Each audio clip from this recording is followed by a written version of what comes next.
Salut à tous, bienvenue, on se retrouve donc pour une nouvelle vidéo sur la chaîne du Geek et aujourd'hui on va tester Watch It. Pour présenter la chose, c'est un service qui regroupe des chaînes de télévision et il les classe par ce qu'ils appellent des passions. Par exemple, une chaîne de télévision dédiée aux clubbers, une autre télévision dédiée aux fans de drones, etc. Vous avez compris l'idée. Alors le projet est plutôt cool en soi, regarder des chaînes de télévision depuis son téléphone, ça fait une application un petit peu supplémentaire, mais pourquoi pas. La particularité du service, c'est que pour 9,99 € par mois, vous aurez accès à des chaînes de télé premium, en fait des chaînes de télé créées par l'application Watch It. Alors bon, un abonnement supplémentaire déjà ça saoule un peu, mais bon, si on a accès à du contenu, pourquoi pas. Le problème, et vous vous doutez bien qu'il y en a un, c'est que c'est un peu le vide. Quand on sait que pour le même prix avec Netflix, on a accès à des milliers de séries et de films, ou encore par exemple avec Google Music, on a accès à des milliers de musiques, et là finalement pour 9,99 € on n'a pas accès à grand chose. Et c'est pour ça que je dis que c'est un peu du foutage de gueule, c'est que pour 9,99 € il n'y a pas grand chose à regarder et ça vaut pas du tout le coup. Surtout que même si certaines chaînes de télé sont de plutôt bonnes idées, au final ce sont des contenus qu'on trouve déjà gratuitement sur YouTube. Je pense notamment au duo de youtubeurs Bodytime qui fait de la muscu, vous les connaissez peut-être,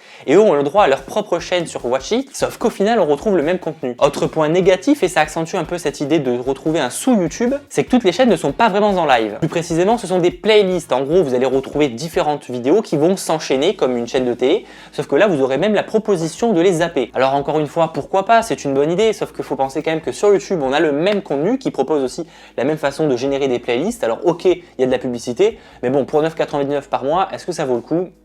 Alors rassurez-vous, il y a quand même quelques points positifs sur ce service, je pense notamment au design, il est quand même plutôt joli.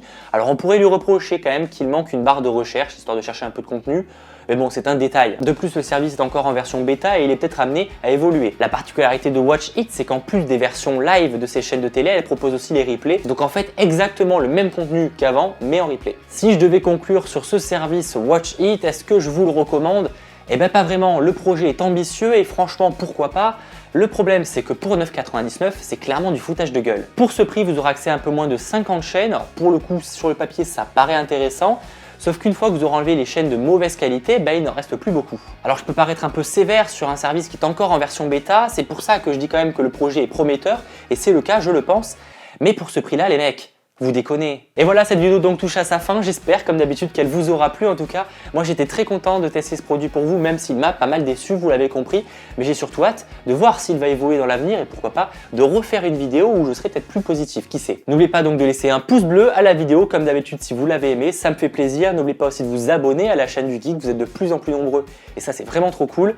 C'était donc Mathéo, on se dit à très bientôt pour de prochains contenus sur la chaîne du Geek. Ciao.